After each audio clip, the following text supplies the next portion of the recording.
Hello दोस्तों, स्वागत है आपका Rewa mushroom farm and kitchen channel में। सतीश भी आज हमारे साथ वापस से जुड़े हैं और आज बहुत ही शानदार टॉपिक लेके आया हूँ मैं कि 100 में से 90% स्टार्टअप मशरूम के बंद क्यों हो जाते हैं और लोग फार्मिंग में आते तो हैं लेकिन उसे क्यों छोड़ देते हैं।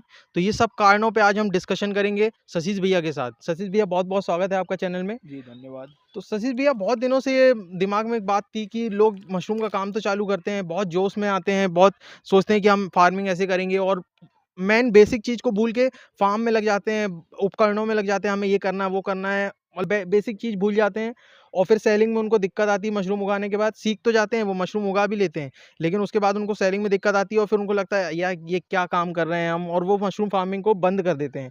तो इसके लिए आप क्या कहना चाहेंगे? देखिए, सचमुच बहुत अच्छा टॉपिक चुना और धन्यवाद सर। मैं ये कहना चाहूँगा कि मशरूम फार्मर्स जो हैं, वो देखिए नाम में ही फार्मर्स लगा है।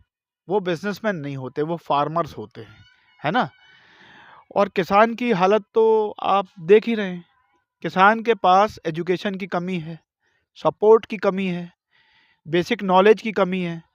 उसको प्रतिस्पर्धा का सामना भी करना पड़ता है। फिर मार्केट में बैठे लोग, बिचौलिए और व्यापारी उसका शोषण करते हैं और घर वालों का भी बहुत अच्छा सपोर्ट नहीं मिलता है। तो मेरा कहना ये है कि मशरूम के स्टार्टअप, अब जब निशांत जी ने बात की है स्टार्टअप की, है ना? फार्मिंग और स्टार्टअप, देखिए कितना डिफरेंस है। स्टार्टअप जो है वो एक बिजनेस हाउस होता है और बिजनेस, यहाँ तक कि फार्मिंग भी, कृषि जो है एक स्केल से चलती है। उसके लिए एक निश्चित स्केल होना चाहिए। जबकि किचन गार्डनिंग या घर में गार्डनिंग जैसा मशरूम उगाना सीखना एक अलग बात है।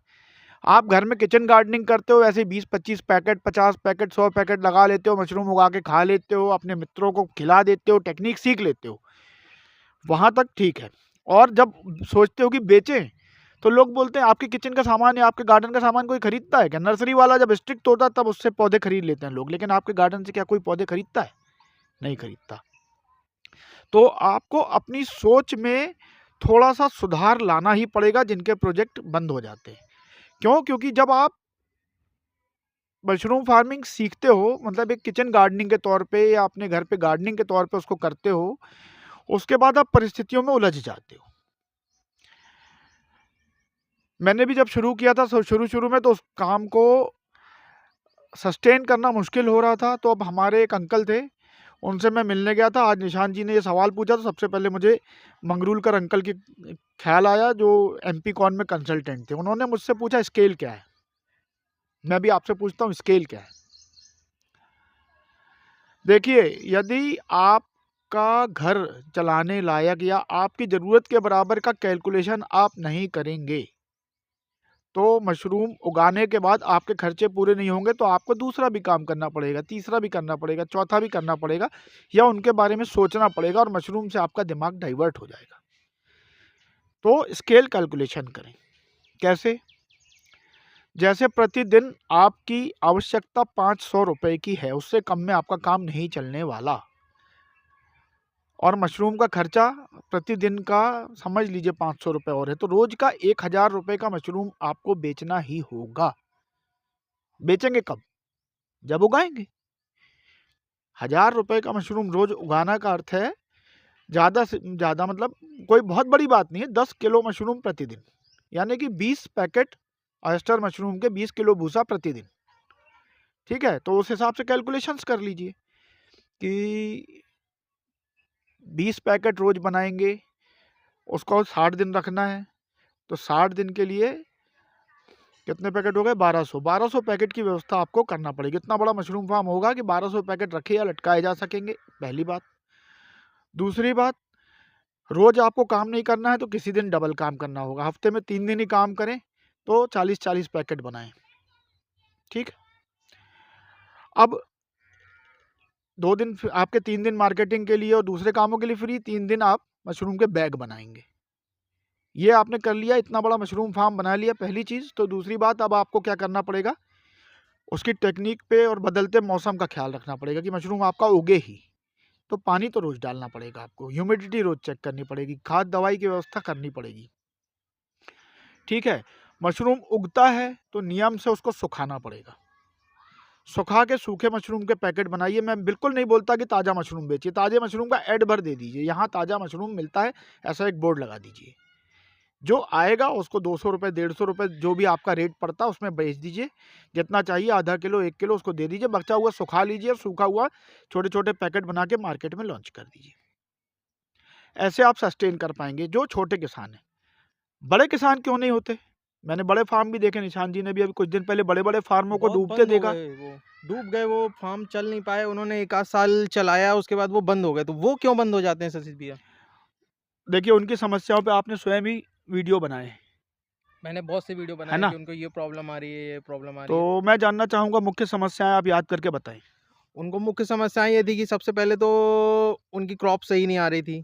जब मान लो उन्होंने ट्रेनिंग ले ली, सीख भी लिया, प्रोसेसिंग भी कर ली, उन्होंने पैकेट भी बना लिए, सब कर लिया, ह्यूमिडिटी भी मेंटेन कर ली, सब कर लिया, लेकिन उनकी क्रॉप सही नहीं आ रही थी क्योंकि कुछ दिक्कतें थी उनके फार्म में। या तो उनका वेंटिलेशन सही नहीं था या उनके पानी में इन्फेक्शन था, जो भी कारण हो, वो दिक्कत आ रही थी उन्हें। तो उनकी क्रॉप खराब हो रही थी, पता चला उनका एक लॉट पूरा खराब हो गया। मान लो उन्होंने 1 टन का भूसा पूरा लगाया और उनका पूरा लॉट खराब हो गया, तो फिर वो फ्रस्ट्रेट हो जाते हैं कि हमारा इतना नुकसान हो गया।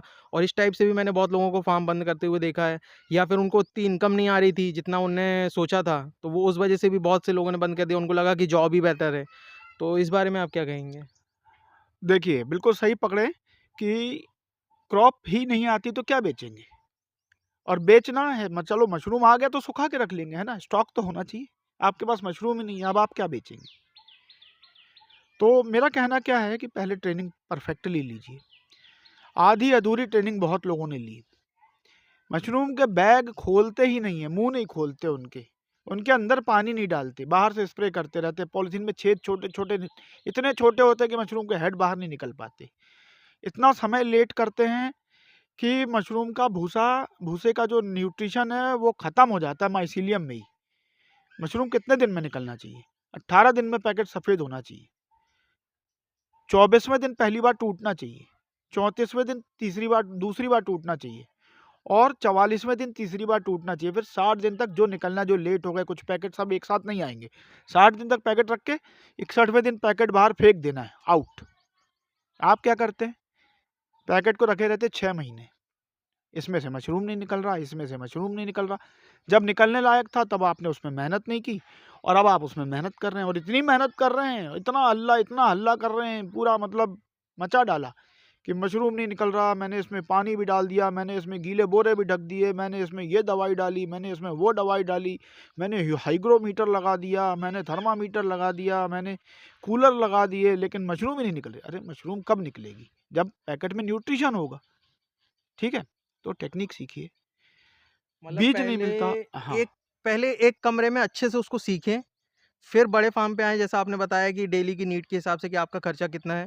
तो पहले एक छोटे उसमें आप अच्छे से सीखें, 1-2 महीने उसको अच्छे से ट्रायल लें, एक फसल आप सीखें, जो भी कमियाँ हैं उसको दूर करें। उसके बाद ही बड़े फार्म पे आ जाएँ, लेकिन बहुत ज़्यादा लेट भी ना करें कि आप बहुत देर करें, सोचें साल भर हम इसी एक कमरे से कमा लेंगे, तो ऐसा बिल्कुल भी नहीं है। बहुत ही मैंने वीडियो देखे हैं जिनमें उन्होंने थंबनेल में लगा के रखा है कि एक कमरे से 1 लाख रुपए कमाएँ, तो ये बिल्कुल भी झूठ है, सरासर झूठ है। एक कमरे से 1 लाख रुपए बिल्कुल भी नहीं आते हैं, ये बिल्कुल धोखा है सरासर। और जो बायबैक वाली गारंटी लेते हैं और बीज को 300-400 रुपए किलो में बेचते हैं, वो फ्रॉड में तो बिल्कुल भी ना फँसें, वो बिल्कुल ही एक जाल है टोटल। तो उस चीज़ से सावधान रहें, अपना काम स्वयं करें, मेहनत करें। मेहनत की आपको प्रोसेस पे भी ध्यान देना है कि मान लो आपका फ्रेश नहीं बिका तो आपने उसको सुखाया, आप उसका पाउडर बनाएँ, पाउडर सेल करें, ड्राई सेल करें, पाउडर से पापड़ बनाने पे ध्यान दें। मतलब मेन कॉन्सेप्ट रखें कि हमें उसको कैसे सेल करना है, उसमें अपना ऐड करें, अपनी वैल्यू ऐड करें और उस हिसाब से फिर उसका रेट निकाल के आप सेल करें, तभी आप मशरूम फार्मिंग में सक्सेस हो सकते हैं। और भैया बीज के बारे में आप कुछ बोल रहे थे? बीज नहीं मिलता है, केमिकल्स नहीं मिलते हैं, तो ये सब इंतज़ाम पहले से करके रखना चाहिए।